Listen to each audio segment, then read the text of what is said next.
Welcome back to Stacy So and So. Thank you for joining me again today, and welcome to all of my new subscribers. I am so glad that you decided to join me on my sewing journey. Now, a couple weeks ago, I did a live and started a new denim upcycle / patchwork project. And so I am going to be continuing the rest of that process with this video. So the first thing I'll do is I will show you where I am as far as the top part of the denim pinafore. And then I'll also show you, of course, the fabrics that I've chose and where I am in the process so far. So give me just a second. I will turn the camera around and kind of show you where I stand right now. Okay, so first thing I did was I cut all of my squares. I cut them on a 9x9 because I will be sewing them together with 5/8 of an inch, and I want to make sure I leave room once I sew them together that I can take my pinking shears just to keep the fabric of the skirt part, from fraying so much. So the next thing I did was I measured across the bottom of here to kind of get a feel for how many squares each layer is going to need to be. So I decided on 10 squares sewn together for each row, and I did that first, and then the next thing I did, or I'm going to do, is go ahead and sew them all together. So I'll connect these two ends so that then I have a full circle of fabric for each row. And the reason I'm doing that is because I decided to make this skirt differently, the bottom half of this pinafore differently than I did the first one I made. Let me show you what I mean. So you probably remember this one. This was the first Denim Patchwork pinafore I did. And each one of these squares is not necessarily one piece of fabric. It's not just a 9x9. You can see some of them are actually smaller pieces attached to others. And so I love the way this looks, but I wanted to try something different. So this time I went ahead and figured out all my squares. I am going to be adding these extra little patches and stuff to the current skirt. But because it's so big, I don't think it's going to be difficult to sew them on once it's all, sewn together. And this is where I am so far. I have just one more row to add because 4 long is going to be plenty on me because I am so short. So once I get the next one sewn on, then I will give it a press and start doing some of the little patches.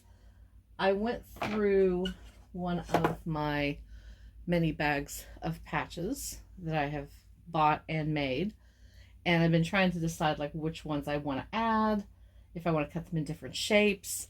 And I think I'll also do some little bits of lace sporadically throughout it too.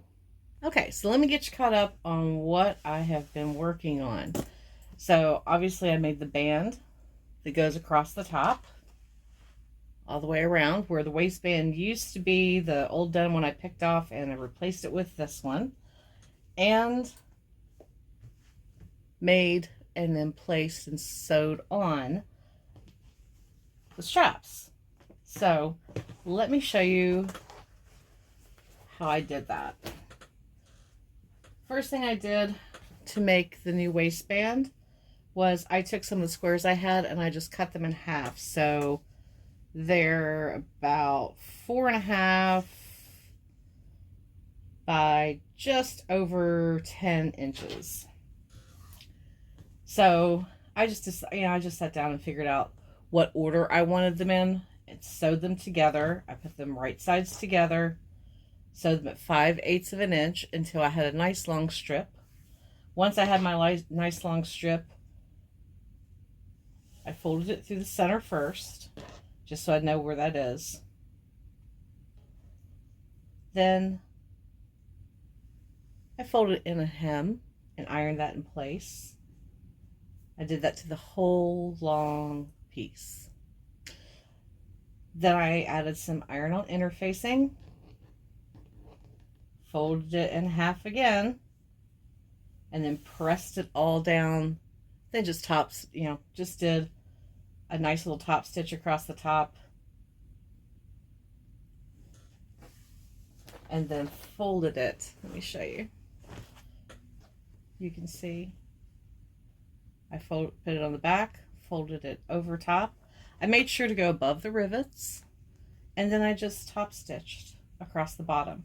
Once I got everything in place, I made sure that I had my ends tucked under, or the raw edges tucked on the inside of the front and the back where it overlaps for the button. And then I just give it a little stitch down either side like that. So now I just need to add a buttonhole and a button. So I went digging through all of my buttons, and I've decided on this one. Here we go. So we'll put that, we'll use that button. I think that'll look really good with the general style. And then I've still been trying to decide. I had thought about using the small flowers, cutting these out and stitching them in place.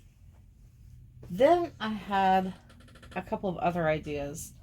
About a year ago, did some really pretty embroidered roses. So I might do some embroidered roses on here, or I'm still going to add these. I just don't know where. I love yo-yos. And I already had some pre-made up out of the gingham. There you go. And I love putting the little buttons in the center because then it kind of looks like a flower. So I'm not sure where I'm going to place them. I might put them like where the straps attach and then embroider these. I've not decided yet, but I will definitely make some more of these since I have extra of the rose fabric, the pink. See, I have more of the gingham and the ivory, and I also have more of the eyelet. So as I continue on, I will make a final decision on that. But the next thing I'm going to do is add the buttonhole here, sew my button on there, and that way the top portion minus the decorating is done. And I will go ahead and then start adding the small little patches onto the bottom part of the pinafore. Okay, so let me show you what I got up to last night and this morning, because I took a little bit of a break because I was trying to work things out in my head, but I finished picking all of the fabrics and getting them sewn on for all the like small patches.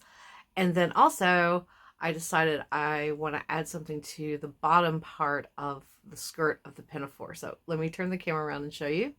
Okay, so you can see all of the little extra patches I added here and there.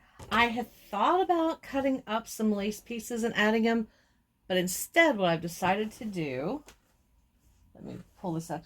This is the bottom part. I realized that this lace is perfect, and I have enough of it to go. Let me pull it. There we go. Where's the end? There it is. To put that across the bottom. And so I'm going to add that all the way around the bottom before I take my shearing foot and gather everything, because at that point I'll be ready to just attach it to the top part of the pinafore. There we go, which I'm loving. I'm loving this. This would be wonderful to wear when the weather warms up. Although ironically, every time I go to sew something to wear for warmer weather, it gets cold. So, and then if I sew something for like cooler weather, it gets warm. I don't know. Anyway, this, I'm loving this. I see myself wearing this a lot during, later spring, early summer. I can't wait. All right, so let me get the lace put on. I'll get this gathered up, We'll attach it to the top, and then I'm going to have to make a final decision on what I want to put over top of little places where I took off the belt loops. All right, let me get started. Okay, got the lace added to the hem, and I also got it sheared. Took my shearing foot and have attached it to the top part of the pinafore. Also, I decided how I wanted to cover up the places where the belt loops had been. And this was not an option that I had thought about. I was putting away some lace, and this trim was in the same bag. So I cut off little daisies, and it looks great because with the stenciling I did, there's a daisy pattern to it. So I'm really happy with the way it turned out. But of course, I didn't decide that until after I had made more yo-yos. I might eventually, I don't know, because I did add the pockets to the front. There we go. So I don't know. I might add that to the pockets. I haven't decided. If I, I've got time. I can, because that'll just be hand sewing I'll do later. All right. So now all I have left to do is to try it on. I love it. It's so pretty. So thank you for joining me again this week. I just tried it on. I love the way it fits. I went with more of a maxi length this time. I wanted to see how I felt about a maxi dress on myself. I don't usually like it, but I think I like this. And I think it's because it's kind of broken up where you have the denim and then the patchwork. It's not just one kind of fabric from top to bottom, which I feel like kind of just, overwhelms me since I'm so short. So I will put some clips at the end of this so you can see how it turned out. I hope it inspires you to want to make one of your own. If you want a more detailed video on making a denim patchwork pinafore, I did a couple of lives with the first one I made, and I'll include the links for those below so you can also watch those if you'd like to. So again, thank you for joining me, and I will see you again next week. And until then, happy sewing.